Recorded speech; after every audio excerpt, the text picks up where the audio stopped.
السلام عليكم ورحمة الله وبركاته. كلنتي wanaagsan asxaabe meel kasto naga daawanaysaan ku soo dhawaada barnaamijkeena habeenimo.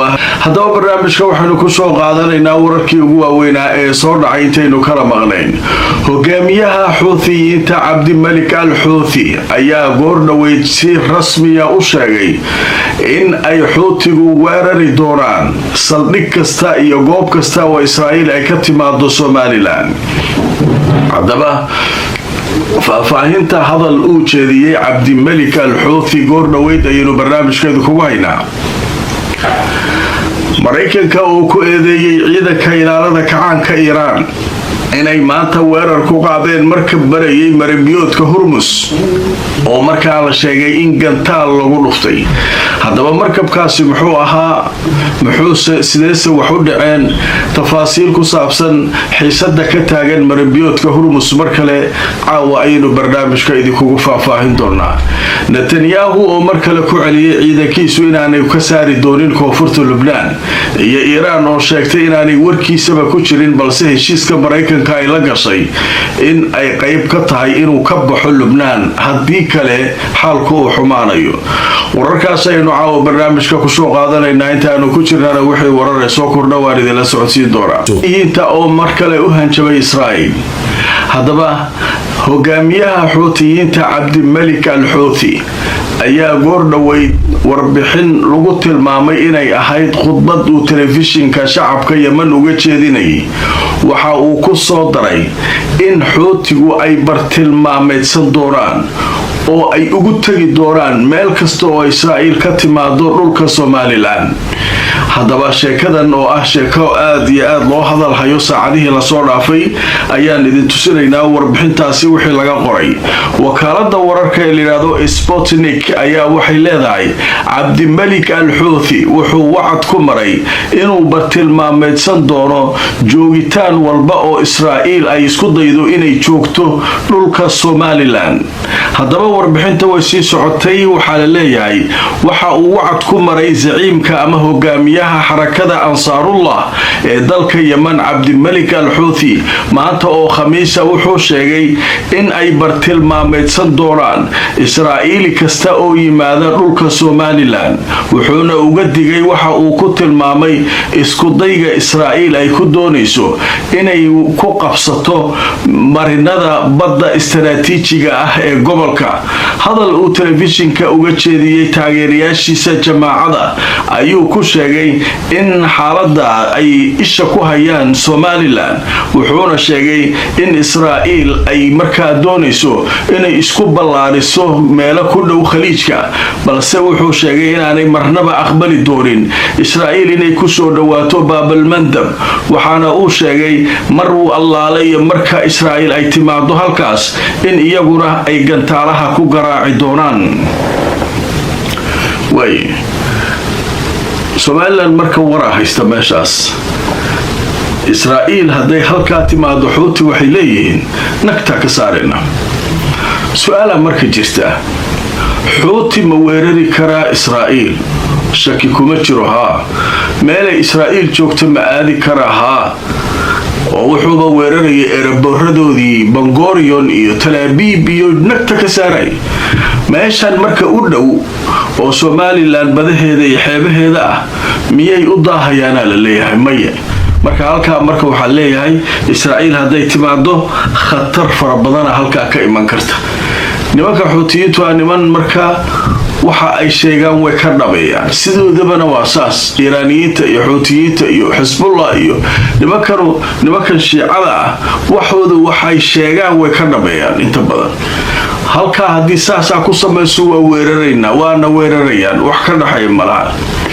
marka waa maqlayseen barnaamijkii labaad waan kusoo qaadanay isballaarinta Israa'iil iyo gujisyo inay doonayso Somaliland inay geyso iyo waxaas. cidaan war ka hayn male, adduunka oo dhan ka hadlay. hadda marka Xuuthi marka hogaamiyahoodii galabta waa markuu hadlayo Khamiistan ah.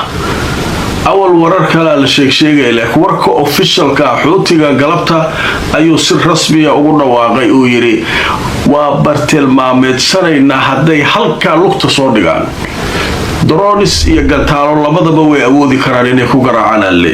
marka waa arkaynaa kullay Israa'iil wax iyadu jawaaba oo arrinka ay ka soo saartay ma jiro wax Somaliland iyaduna dhankeeda war ah oo ka soo baxay ma jiro ilaa hadda marka wixii kale oo akhbaarada soo kordho waa arkaynaa marka waxaan u jeesanaynaa meesha la yiraahdo Hormuz markab marayay maanta ayaa waxa lagu dhuftay gantaal dhanka midigtaan uga dhacay qatar u galay markabka inuu dago yaa ku dhuftaa la isweydiiyay haddaba Mareykanka waxay yiraahdeen ciidanka ilaalada kacaanka Iiraan ayaga ku dhuftay si ugu dhufteen saakay hanjabeen waxay dheen meel aanan ogeyn cidii marta nagta ka saarayna marka markabkan meelihii Iiraan ay rabtay in la marmaan meel kale iska marayeen marka Iiraan saasa loogu baleeray Iiraan marka wali iyada warba ka soo saareen hadaba xiisada hadda ay taagan tusoo wararkii ugu dambeeyay marka hore waxa la sheegay in dhaawac uu soo gaaray markab kuwa xamuulka qaada ah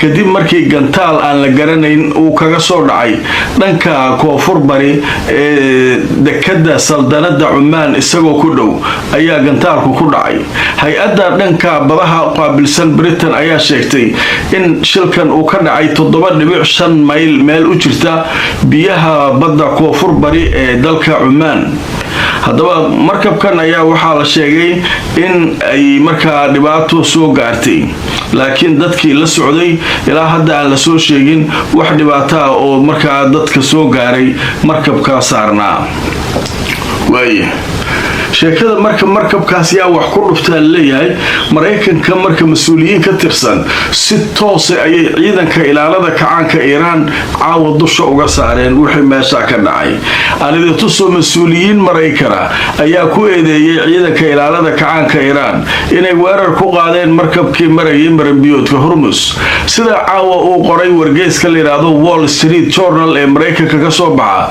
wuxuu soo xiganayay mas'uuliyiin Mareykan waxay yiraahdeen ciidanka ilaalada kacaanka Iiraan ayaga ayaa weerarka ku qaaday markabka isagoo marayay maranbiyoodka Hormuz wuxuu ahaa markab xamuul qaada calanka dalka Singapore ayuu markabkaas watay ayaa la leeyahay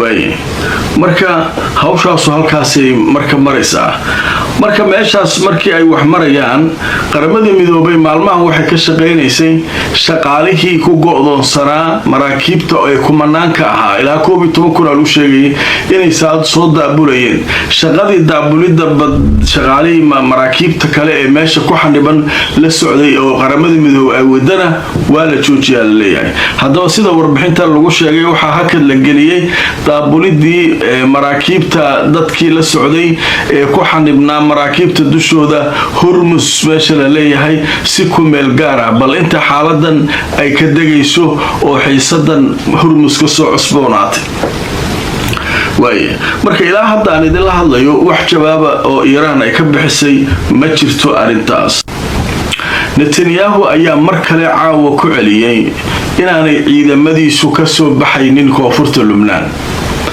waxay la rabaa la sheego maba ka baxayna meeshaan hadaba markaan tusoo wararkii ugu dambeeyay arikaas Netanyahu wuxuu sheegay inaanay ka bixi doonin koonfurta Lubnaan ra'iisul wasaaraha Israa'iil ayaa yiri waxaana siinay ciidankeena ogolaanshiyo ku saabsan xurriyad inay ku dhaqdhaqaaqi karaan Lubnaan oo markaa hadii ay khatar la kulmaan waxaana uu sheegay in ay halkaa ka difaacanayaan deegaanadooda dhanka waqooyiga xiga oo markaa ay meeshaas u difaac u tahay إذا وركيدا كجرنا ملوين ماشاس دفاعا u joognaa waxaan dhageysanayna male koonfurta Lubnaan qaybaha aan joogno waa joogayna